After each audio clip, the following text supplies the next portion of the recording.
Mr. Chairman, delegates, and fellow citizens. The roar of the crowd is deafening. Arms akimbo as the crowd pushes and shoves in violent excitement.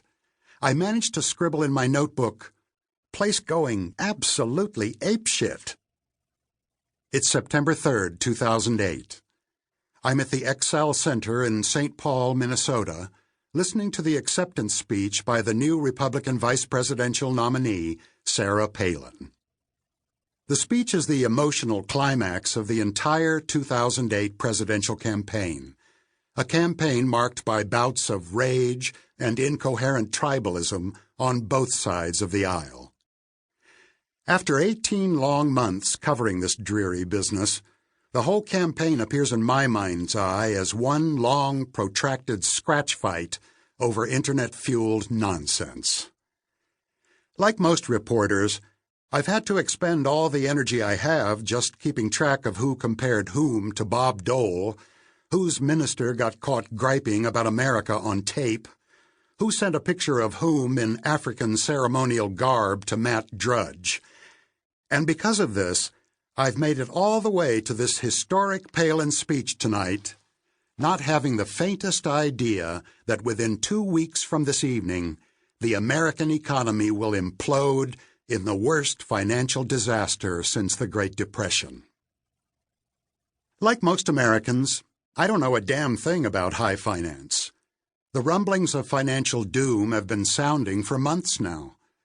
The first half of 2008 had already seen the death of Bear Stearns, one of America's top 5 investment banks, and a second, Lehman Brothers, had lost 73% of its value in the first 6 months of the year and was less than 2 weeks away from a bankruptcy that would trigger the worldwide crisis. Within the same 2-week time frame, a third top 5 investment bank, Merrill Lynch, would sink to the bottom alongside Lehman Brothers, thanks to a hole blown in its side by years of reckless gambling debts. Merrill would be swallowed up in a shady, state-aided backroom shotgun wedding to Bank of America that would never become anything like a major issue in this presidential race. The root cause of all these disasters was the unraveling of a massive Ponzi scheme centered around the American real estate market. A huge bubble of investment fraud that floated the American economy for the better part of a decade. This is a pretty big story, but at the moment I know nothing about it. Take it as a powerful indictment of American journalism that I'm far from alone in this among the campaign press corps charged with covering the 2008 election. None of us understands this stuff.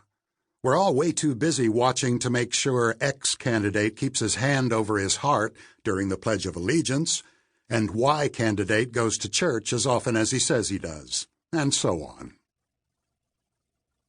Just looking at Palin up on the podium doesn't impress me.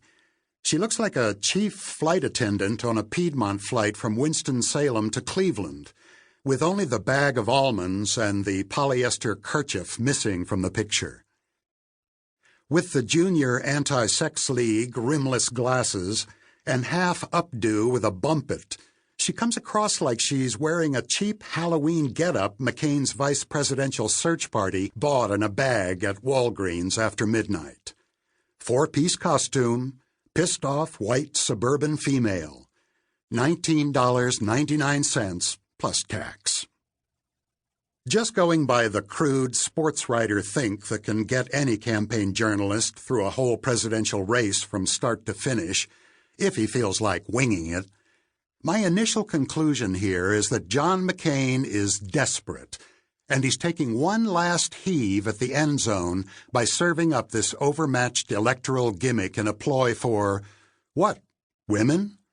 Extra horny older married men? Frequent Piedmont flyers? I'm not sure what the end game is, but just going by the McCain campaign's hilariously maladroit strategic performance so far, it can't be very sophisticated. So I figure I'll catch a little of this cookie-cutter political stump act, snatch a few quotes for my magazine piece, Then head to the exits and grab a cheesesteak on the way back to the hotel. But will my car still be there when I get out? That's where my head is as Sarah Palin begins her speech. Then I start listening. She starts off reading her credentials. She's got the kid and nephew in uniform, check. Troop of milk-fed patriotic kiddies with Hallmark Channel names, a Bristol, a Willow, and a Piper. A rare Martin Mull caliber whiteness trifecta. Check. Mute macho husband on a snow machine. Check. This is all standard issue campaign decoration so far, but then she starts in with this thing about Harry Truman.